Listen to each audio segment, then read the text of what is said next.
Илья приметил Аню сразу, как только она переступила порог их класса. Таких красивых девочек в их деревне не было отродясь. Деревенские девчонки были все крупные с широкой костью, круглолицые, курноосые, с толстой косой до пояса. Аня же была как будто выточена самым искусным скульптором на земле. Невысокая, хрупкая, с модной стрижкой светлых волос, пухлые губы и глаза с поволокой. Они переехали из города в поселок, куда перевели работать ее отца. Глядя тайком в эти глаза, у Ильи захватывало дух. Деревенские одноклассницы, шумные на переменах во дворе школы, постоянно прыгали то в классике, то в резиночку.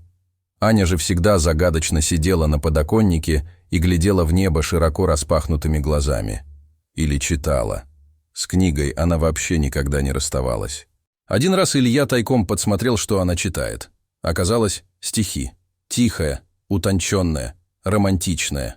Аня совсем вскружила парню голову. Он тоже стал брать в библиотеке стихи. Пушкин и Лермонтов были уже им почти что зачитаны до дыр.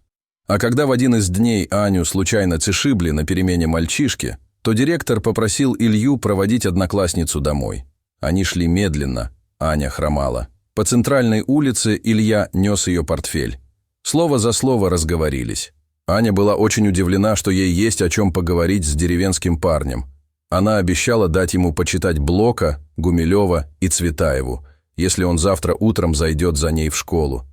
С этих самых пор началась их дружба, которая переросла в нежное первое чувство. Они ни дня не могли прожить друг без друга и договорились, что как только станут взрослыми, то обязательно поженятся. Правда, Илью после школы сразу призвали в армию, и Аня честно его ждала. И дождалась. Семьи обоих были против их брака. Для Ани родители хотели образованного и достойного их дочери жениха. Семья же Ильи вообще не понимала, как может такая тростинка вести хозяйство. Ему нужна крепкая деревенская жена, кровь с молоком. Но ничего не могло разлучить влюбленных, и они просто пошли в сельсовет и расписались, поставив всех родных перед фактом. Делать было нечего. Теперь взрослым оставалось только помогать наладить быт молодой семье. Поселились молодожены в доме у бабушки Ильи. Она недавно умерла, и хороший просторный дом достался ему в наследство. Илья работал, а хрупкая Аня взвалила на свои плечи все хозяйство. Она оказалась очень проворной и работящей. Дел, конечно, хватало, как и в любом хозяйстве. Большой сад требовал ухода. Всегда есть что подлатать в самом доме. К тому же несколько лет назад Аня увлеклась животноводством. Завела каких-то крошечных декоративных кур, перепелок, цесарок, которые несли цветные яйца. А перепелки – яйца в крапинку размером с наперсток. Так прожили они в любви и согласии 10 лет. И вот уже Аня за 30, дом полная чаша. Есть все, что душа пожелает. А комнаты так и не наполнились детским смехом.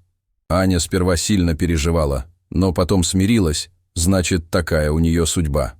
Брать ребенка из детского дома они не хотели, хотя могли выбрать самого лучшего и того возраста, какого бы хотели. Но они договорились между собой, что делать они этого не будут, и все же попытаются родить своих. Но так и не получилось. Мать Илью всего запилила. «Говорила же я тебе, не женись на ней. Какая из нее жена, тем более мать?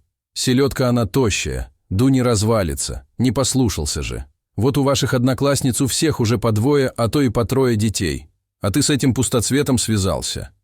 Илья огрызался. Он никогда не давал в обиду свою любовь, поэтому мать высказывала все претензии только ему. А он верил, что у них с Аней обязательно будет малыш, ведь они так мечтают об этом. Вот только он даже не мог себе предположить, как и когда это случится. Сколько у них уже было обследований и лечений не пересчесть, врачи только руками разводили, оба супруга совершенно здоровые. Но больше всего Илью беспокоило, что Аня стала замыкаться в своем горе и стала ходить в церковь.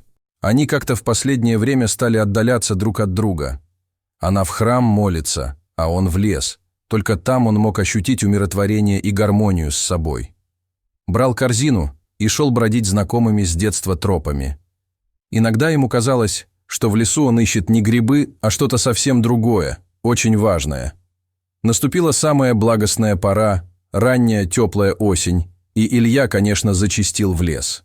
Встав поутру, быстро собрался, взял нож, корзину, чмокнул сонную супругу в щеку и отправился к опушке. Отодвинув очередную ветку, он вышел на прогалину.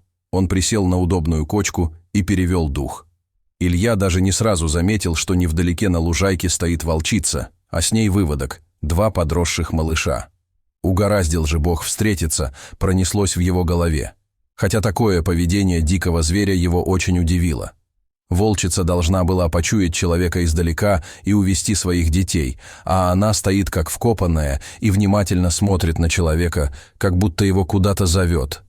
Может, еще с одним детенышем беда, и ей нужна помощь. Илья слышал о таких случаях в природе. Волчица неожиданно на несколько шагов углубилась в сторону леса. Малыши последовали за ней. Потом они опять остановились. Илья потихоньку встал и двинулся за ней. Волчица опять отпрыгнула в сторону леса, как будто вела человека за собой. Илья двинулся вслед за волками, туда, куда они его вели. Происходит что-то странное. Только и успел подумать Илья, как откуда-то из-за спины послышалось кряхтение. Мужчина спокойно обернулся. Лес он знал, как свои 5 пальцев, и никакой опасности не ощущал. Звук повторился. Грибник огляделся, пытаясь понять, откуда он идет.